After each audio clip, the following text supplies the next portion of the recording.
Okay, so I'm going to start by sharing a brief portion of a sermon that I shared while new in this position back in December of 2018. All right, so here I go. This is what it was. Back in May of 2018, when I was considering a change of employment from working in Reston to working here as the DRE, I came to scope the place out.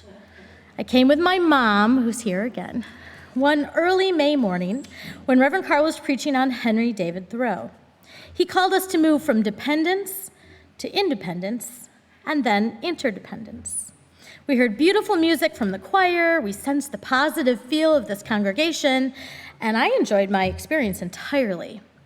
After the service, I went out to the labyrinth as it seemed to be calling me. I set my intention. Spirit, help me to know what is in the highest good for all. I walked and I meditated, I prayed and I walked around and around the labyrinth until I reached the center. I stopped and I looked out at Sugarloaf Mountain and I heard these words in my head.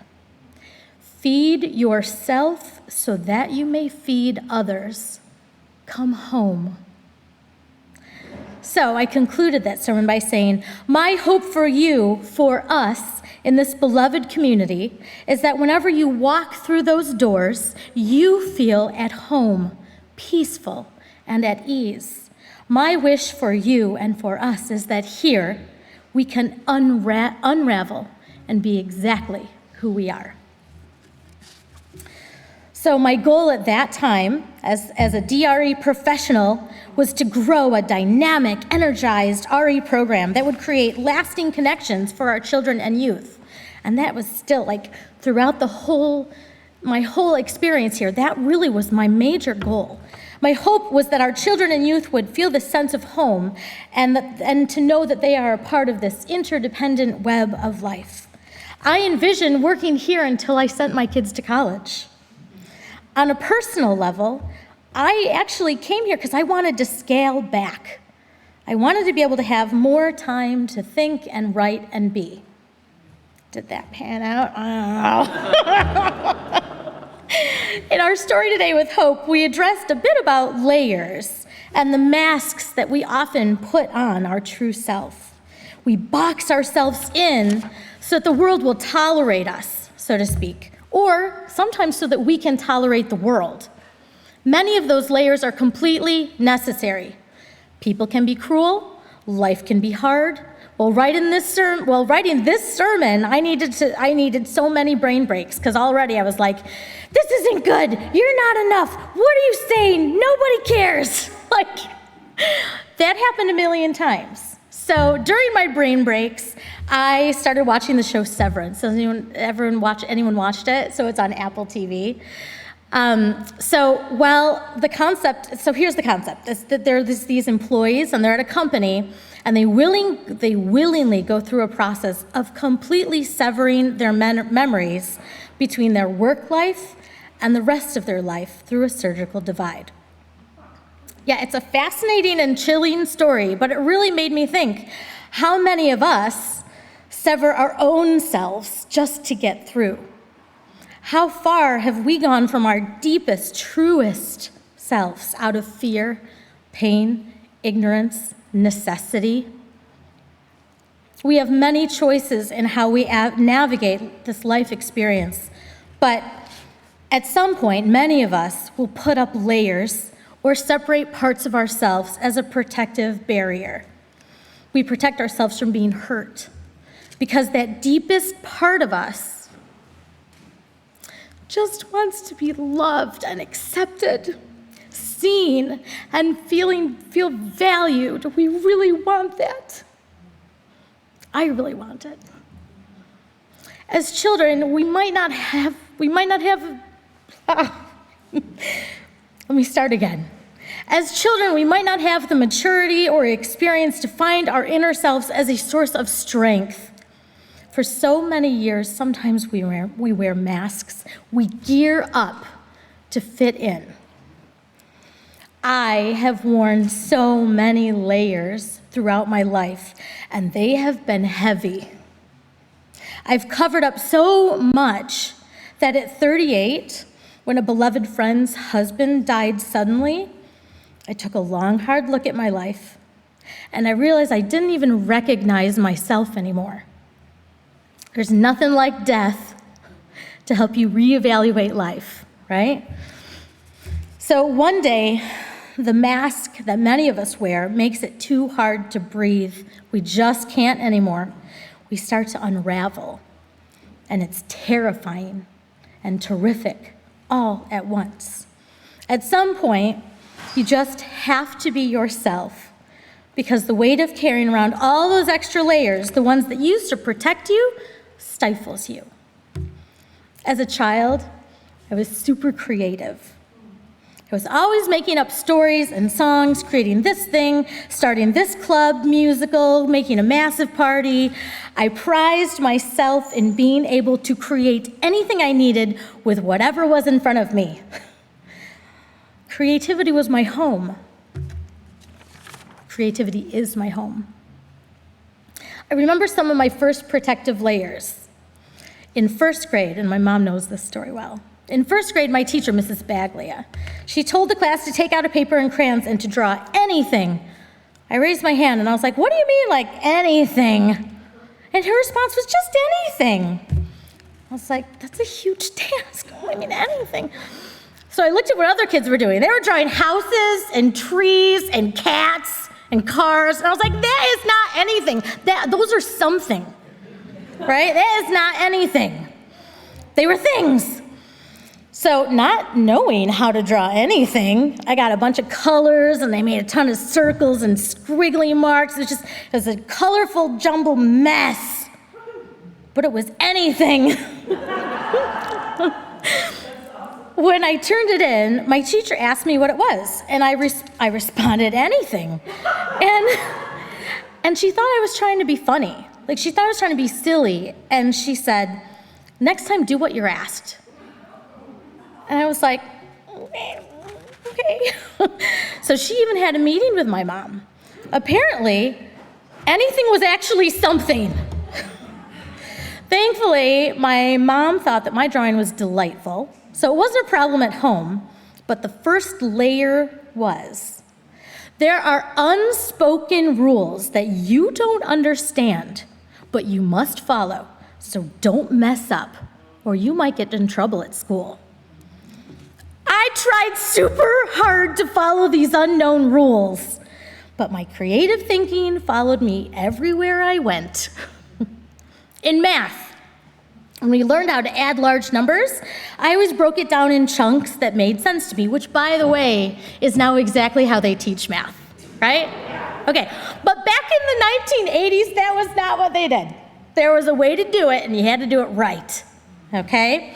So, for example, if I say, would you please add 52 plus 63 and let me know what the total is? Go ahead, figure it out. Go ahead. Anyone got it? If you got it, yell it out. 52 plus 63. I know Toby has it over there. I see him smiling. Come on, guys, what is it? 115. Okay, all right. So you've got the answer. Now, there's a million different ways that you could figure that out, like tons. And I'm sure that the way that you did it might not be the way that I did it, right? So here's how I would do it.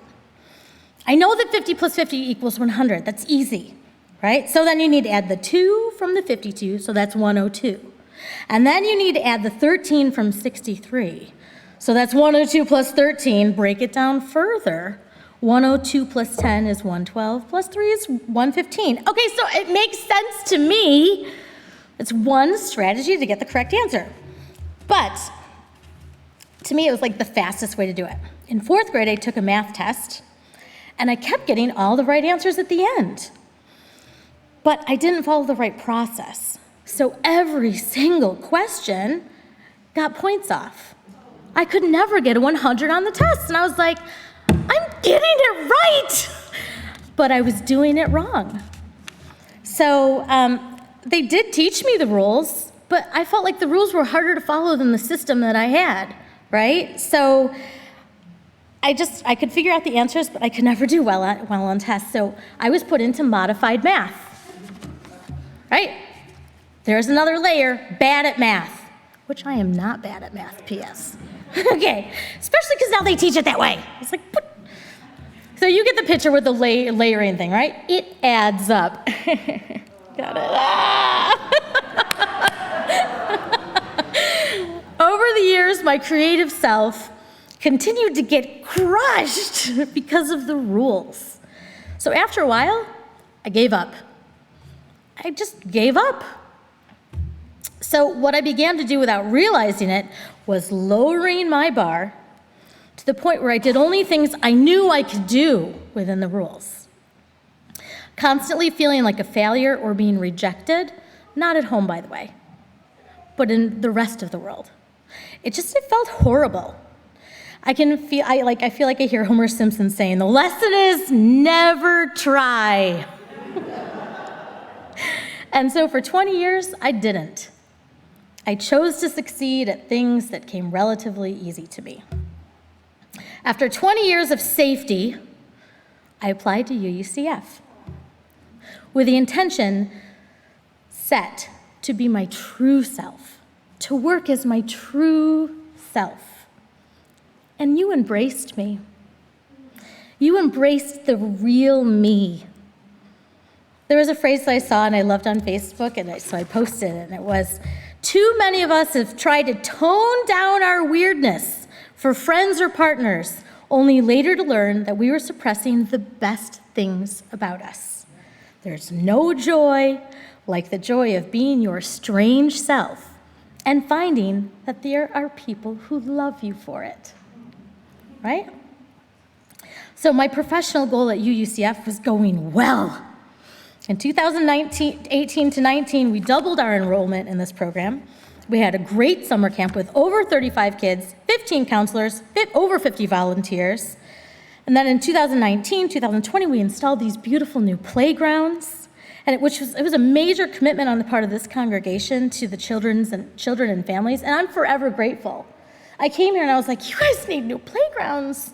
Those kids, they need to play, right? And you believed me, which was true, and I was so grateful. It was like, wow, they see what I see. This is so cool. Our whole lives was up and running, and the classes were booked with a waiting list through the community. I went to UMAC with several of our UUCF families and friends, and I led the children's programming there. We were on a roll. In March of 2020, I was beginning to plan for the next summer camp with Renee and the youth service learning trip to West Virginia. We were getting all ready, and then the pandemic hit! COVID, it's the worst. Okay, one of the things that happened in my professional life that I will eternally be grateful for was hope. Hope was a way for me to get fun and to connect virtually with others. I really loved finding ways for hope to entertain, enlighten, and spread joy in our stories for all ages. Plus, I was making videos, and it felt like a wonderful creative outlet that I had missed dearly. Many congregation members wrote to me about how they loved hope, and a few didn't, but overall, hope was a happy place in an uncertain time. I also took the Artist's Way with Reverend Carl. And while I had taken it in my 20s, oh my gosh, it was totally just a different experience this time. If you've ever taken it once, take it twice, take it 3 times. You're gonna be different every time, it's so cool. So I still didn't follow the rules. I couldn't always show up, I didn't journal every day, but I did get a lot out of it, and my creative heart was returning. I began to think that my hope skits might work great as children's programming. I wanted hope to be somebody. I sent sketch ideas and pitches to various networks, and I created a YouTube channel. But alas, I found that while it didn't gain much traction, it failed. But did it? I don't really actually think it did. I don't think it failed. I think that hope was exactly what they needed to be. Hope already was something. Hope was another way that returned me home. And I needed hope, and I'm grateful that hope showed up. Scene change, ready? Enter my husband, Ashur. Since I've known Ashur, he has always wanted to own his own business. It was his dream when immigrating from Pakistan to come, and this was his dream. It was also his family's goal, right? They were like, go to America, get your own business. I mean, this was like, for those of you that don't have immigrant family members, this is major, okay? That's what you do. So, he always had like a million ideas. He had no money, but anyway, a million ideas, which I continuously shot down over and over. No, that's terrible. What are you thinking? But during the pandemic, unlike me, he had to continue to work as a lab tech. He didn't get any special days off. He was one of those medical professionals that just kept going. Here I was having my own inner renaissance with full pay, 12 more hours in my life, which were a gift from not having to get ready to commute to work. And I was lucky enough to have kids in the sweet spot of the pandemic. So they were old enough to do online school on their own and young enough to still listen to me about what they had to do. It was great. Now I would not like it as much. But at that time, it was not bad to have a year home with them. So the pandemic for Ashur was different than it was for me. And that year took its toll. When a business opportunity came up, Ashur jumped at the chance. This is one of those times where you look at your best friend and your partner and you make a pretty big choice. Do I go on this journey with you or not? Because that's pretty big. It was not my dream. Do I do this with you or not? Ashur has always gone on adventures with me. Ashur has always encouraged me and embraced my creative, wild sides. So, when my best friend was ready to leap off into the great unknown, I packed a parachute and I went along. And that parachute didn't open, and then we ended up in a hot air balloon, and then the air balloon got a spring leak. There's a million things that go wrong after you jump, right? Tons. But so far, it's still all right. What I didn't realize, while owning a small cafe and athletic club in Poulsbo, Maryland, called K2 Cafe, there you go, there's my little hint on it. It's probably the hardest, most time-consuming, stressful, emotional roller coaster I've ever been on. It's also the most fun I've ever had. Every minute feels like a wild ride that is exhilarating and terrifying all at once, every day, every minute, every second. What I didn't realize is how my creative skills are needed every single minute. From menu planning to how we're going to pay for this to connecting with customers, it's non-stop creativity in a way I've never done before. It's also scary, like almost all the time. It's really scary to work super hard and not know if it will crash and burn or be successful. It's really scary. I find it interesting that for so many years, I only wanted to do what I knew could succeed. And here I am, in something I still have a long ways to go before we're successful. But the work just feels right. It was hard to reduce my hours last year at UUCF because I love working here, because you embraced me and I embraced you. It was hard to let go of something that was good. Really hard to let go of something that was good. And I thought I would be here for the next 10 years in this role, so it was like I had to change my mind. It was not easy. And now when I remember those words that I heard after walking the labyrinth 4 years ago here at UCF, feed yourself so that you may feed others, come home.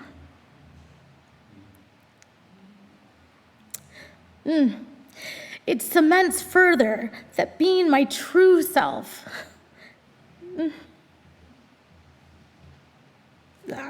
sorry guys, my most authentic self, my creative self, is being home.